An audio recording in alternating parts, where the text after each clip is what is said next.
From the Times of Northwest Indiana and NWI.com/podcasts, you're listening to Byline, the podcast about the newspaper's most fascinating stories and the reporters who tell them.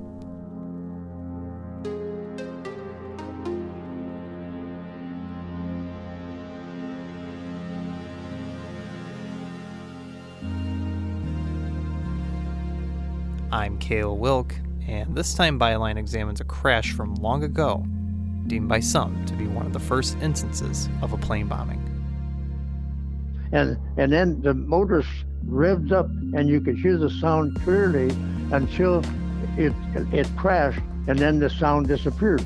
So you immediately made the assumption that this was an airplane, and the airplane did crash.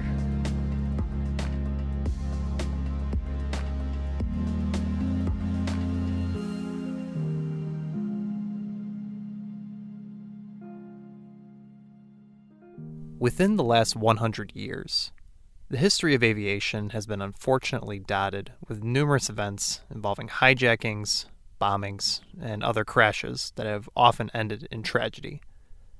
If you were to ask your fellow NWI neighbor if they knew what the first ever regarded example of commercial airline bombing was, would they know when and where it was? Would they believe you if you said it happened in Porter County? If we go back in time, close to 88 years ago, the story starts on a misty night, October 10th, 1933, in Jackson Township, just northeast of Chesterton.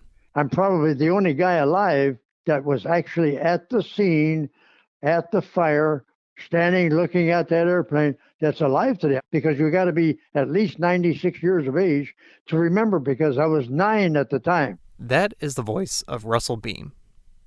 He's 96 years old now and lives in Florida. Growing up, he had Chicagoland roots, and his family rented a home in Jackson Township. I was living on Suman Road, which is now 350 in Jackson Township. This is a dirt road, 1933, very antiquated things in the middle of the Great Depression. My father's name was Walter. My mother's name was Ruth, and there were 5 children. It was on that evening, as they visited family, that they heard, all of a sudden, the laboring engines of an aircraft.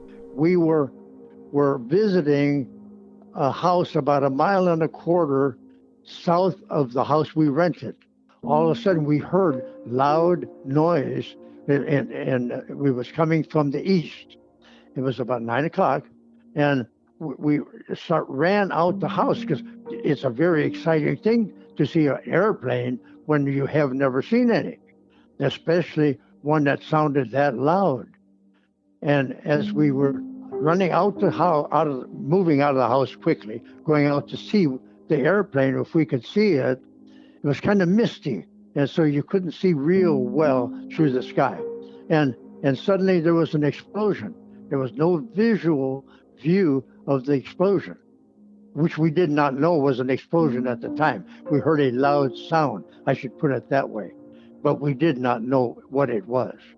Once the first explosion occurred, it wasn't very many moments later that the next explosion occurred, and it was a fire. You could see that's what directed you to know where it was and assumed what it was. A United Airlines Boeing 247 had just drifted out of the sky, ultimately crashing near County Road 400 East and where the present-day Indiana Toll Road crosses it, a rural agricultural area. Well, you knew because the sound disappeared. There was a sound from the motors coming westward toward where we were visiting, and then the motors revved up, and you could hear the sound clearly until it crashed, and then the sound disappeared. So you immediately made the assumption that this was an airplane, and the airplane did crash. Russell and his 2 older brothers dashed from the home a little over a mile to the site. They weren't the only ones from around that ran to the scene. He remembers seeing many, possibly up to 70, trampling around the site and hauling off debris pieces as souvenirs. We ran also to the site toward the site where the fire was. The area was probably maybe 150 to 200 feet around. And when we got there, the most exciting thing to me and the most stunning was one of the tires had been pulled off the plane as it crashed down into the site, and it was hanging in the tree, and it was a fire. So it became the beacon or the light so that you could see things around it very well. As Russell recalls, a family member they were visiting, Johnny Tillotson, who was paralyzed from the waist down, grabbed his crutches and rushed to the nearest telephone he could find. He called the Indiana State Police, who had an office based at the Indiana Dunes State Park, to send help. His second phone call that night went to the Chicago Tribune. 4 news reporters came out to the scene. What Russell and others would later learn is an FBI investigation determined an onboard explosive device blew up in the aircraft, causing its descent and eventual crash. The incident was ruled a crime. Authorities made a plea through the newspaper for people to return the debris they'd picked up. And so even we reached down to the ground and picked up a shard of metal from the inside frame of the airplane. It was I remember it distinctly, about 5 inches long and just a piece of framework made of solid aluminum. And we kept it and we took it. Now, what happened later was they made an announcement in the paper for everybody who had picked up anything to please turn it in. And so we did that. We returned it. And I forgot how it happened or how it would return or where or with whom, but it was done. We returned. Well, and here's the reason, obviously, they wanted all the parts they could find, trying it forensically to discover how wreck occurred. They did not know. The investigation found traces of nitroglycerin had been on board the plane, which contributed to the explosion. The aircraft only had 7 people on board, 3 crew members and 4 passengers. None survived the crash. The airplane was traveling to California.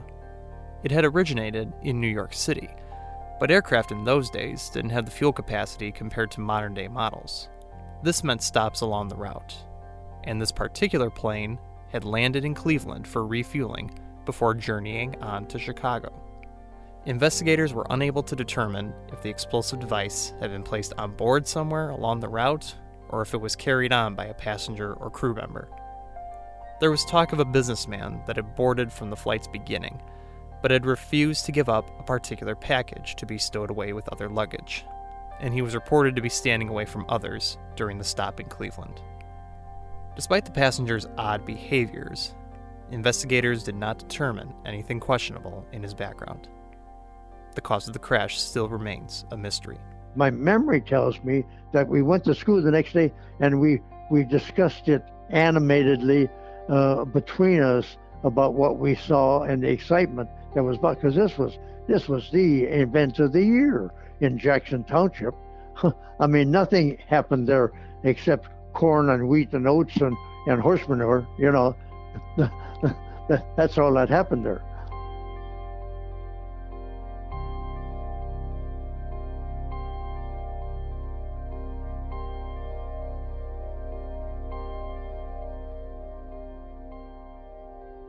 Byline is a production of the Times of Northwest Indiana.